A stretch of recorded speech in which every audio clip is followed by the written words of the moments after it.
I was made for loving you, baby. You were made for loving me. You.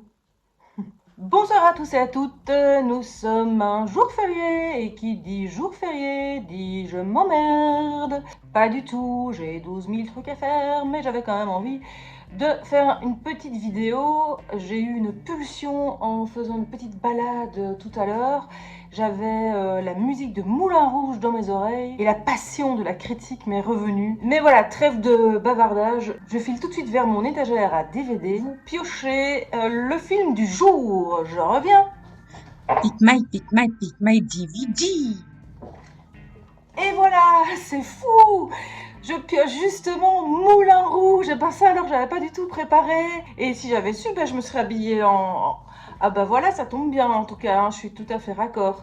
Oui, je cheat un petit peu, c'est vrai, j'avais envie de vous parler de Moulin Rouge. Aujourd'hui, j'avoue, j'y ai pensé en me baladant et je me suis dit, ce film quand même, hein, on en dira ce qu'on voudra, c'est quand même un chef-d'œuvre. Alors il y a des gens qui seront pas d'accord, parce que c'est vrai que c'est assez particulier, c'est kitschissime assumé, mais un kitsch qui est quand même très classe, qui est plein de panache, personnellement je trouve. Vous verrez que j'ai ce DVD depuis quelques années. La couleur ressemble plutôt à un vieux lardon qu'on a laissé traîner sur une poêle pendant 3 jours. Et c'est vrai qu'il date, et en même temps, je crois que je l'ai vu 500 fois. Et donc je m'en souviens assez bien, et en même temps, comme je l'ai pas regardé avec les lunettes 2024, on va dire, bah c'est vrai que je suis pas sûre, je vais peut-être dire des conneries. Alors je l'ai quand même pas vu à... Et en plus, c'est complètement youpiciné. Je vais peut-être dire des conneries, en même temps je l'ai vu il y a pas si longtemps avec mes filles qui sont ados. Et vous allez me dire quoi? Tu regardes un film de pute avec tes filles? Bah oui, parce que justement c'est un peu le propos, c'est ce que j'avais envie de mettre en lumière par rapport à ce film, c'est qu'il réussit l'exploit de parler de prostitution sans une once de mauvais goût, sans une once de male gaze, en tout cas dans mes souvenirs, sans jamais présenter la femme comme un objet. Et ça, c'est assez remarquable. Just one night, there's no way, cause you can't pay. Donc voilà, Baz Luhrmann, on aime ou on n'aime pas. Pour rappel, c'est aussi celui qui a fait Roméo et Juliette, c'est celui qui a fait Ballroom Dancing, et c'est celui qui a fait aussi Australia. Ah ça y est, je sais plus. Ah ben bravo, la fille qui oublie qu'il a quand même fait Gatsby le magnifique et Elvis qui a été en plus couronné de succès, mais je l'ai pas vu. Sorry, j'étais restée sur ses flops. Globalement, c'est quand même un putain de réalisateur. Enfin, en tout cas, moi, j'adore son style, mais c'est vrai que c'est très chargé, très baroque, très chatoyant, saturé. Voilà, c'est un peu un truc de TDAH.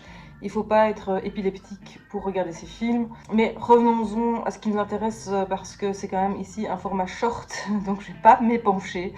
Tout ce que je voudrais souligner au niveau de Roméo et Juliette, bah non, au niveau de Moulin Rouge, c'est que en fait Nicole Kidman, qui joue le rôle de Satine, qui est une courtisane du Moulin Rouge au début du XXe siècle, je sais pas, c'est vers c'est 1899 ou 1900, je ne sais plus, c'est à l'époque de l'invention du cinéma, c'est à l'époque de Toulouse-Lautrec, de la folle époque à Montmartre.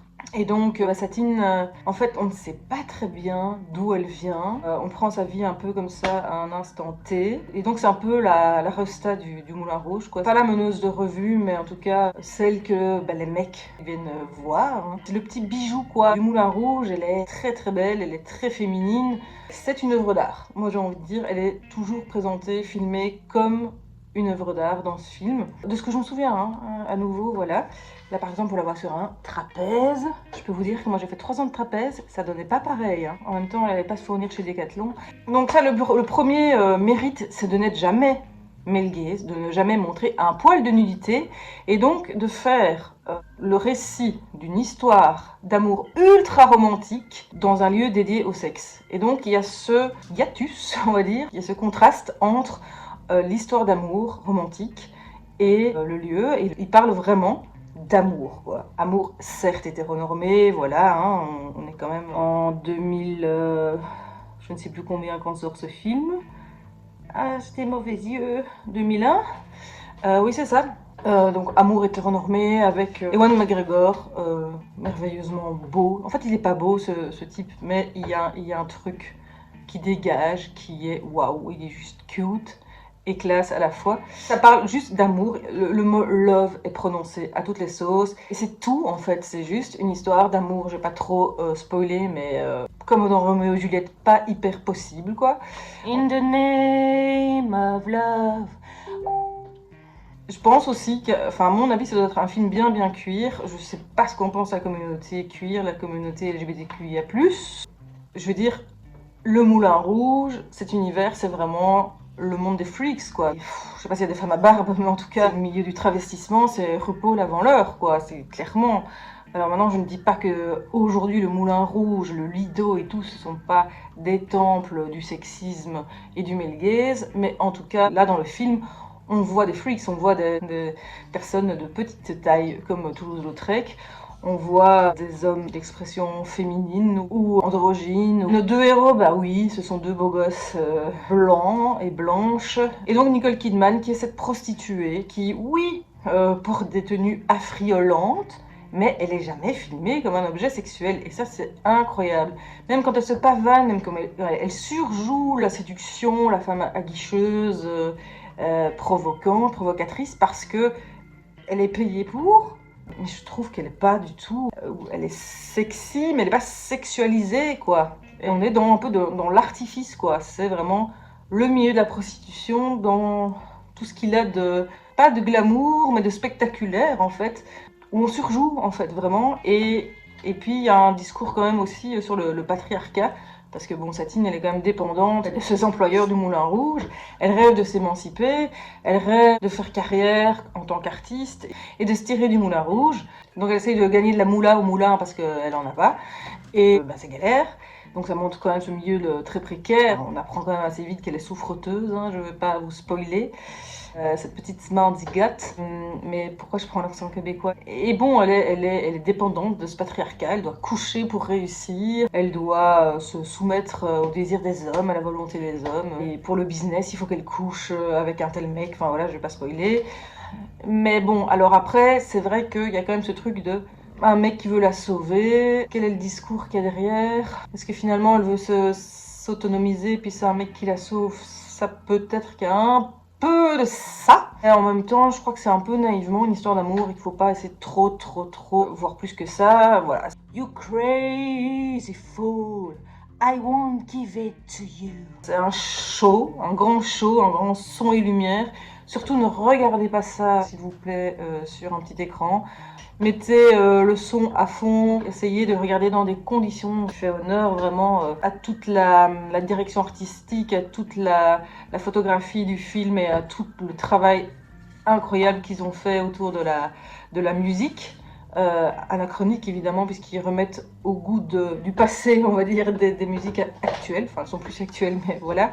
Laissez-vous emporter vraiment par cette histoire. Mais moi, je me souviens qu'à l'époque, elle m'est restée en tête pendant des jours. Je n'arrivais pas à me défaire de ce film, quoi. C'est même devenu le thème du camp guide à l'époque. Don't leave me this way. Yeah. Je me suis perdue dans les plots, dans les boulettes régurgitées, dans les étoiles, enfin voilà, la cotation des films. En tout cas, au niveau du gaze, j'aurais quasi envie de mettre 5, mais j'ose pas parce qu'il faut que je le revoie. Au niveau de la diversité, je vais quand même mettre 3 parce que c'est un film, voilà, début 2000, de super beaux acteurs, actrices blanches, voilà, mais un côté cuir qui est intéressant, cuir, d'apparat, je sais pas, je ne connais pas assez. Au niveau de behind the scene, je vous avoue que le petit Bazounet, je sais pas du tout ce qu'il fout de sa life, donc j'irai me renseigner sur lui et je vous mettrai ça quelque part sur les réseaux sociaux, comme je l'avais fait pour The Hours. Toujours avec Nicole Kidman. Moi, j'étais une grande fan à l'époque de Nicole. Je trouvais qu'elle était sublime. On a un peu perdu de sa superbe avec la chirurgie esthétique. Mais j'ai décidé aussi de ne pas être jugeante avec le corps des femmes qui sont bien souvent soumises aux diktats du patriarcat, surtout dans ce milieu, et qu'elle fait ce qu'elle peut. Et One, j'ai l'impression que c'est plutôt un brave type, mais vous me direz ce que vous en pensez, parce que même les gars qu'on croyait les plus bébous du monde sont en fait d'horribles palucheurs de femmes. Mais bon, c'est le principe de... J'ai déjà un petit peu cheaté là sur le coup du principe de pick my DVD, donc... et puis flemme. Puis c'est jour férié pour tout le monde en même temps. J'avais envie d'aller voir Fiasco. Il paraît que c'est nul, que c'est un fiasco. Eh ben, je vais regarder ça et puis je vous dirai. Moi, j'aime beaucoup Pierre Ninet, donc... Putain, celui-là, s'il a un dossier, il va voir de quelle voie je me chauffe. Hein. Bon, sur cette petite expression de boumeuse, je vous laisse. Bonne fin de jeudi. I can't survive without your sweet love, oh baby, don't leave me.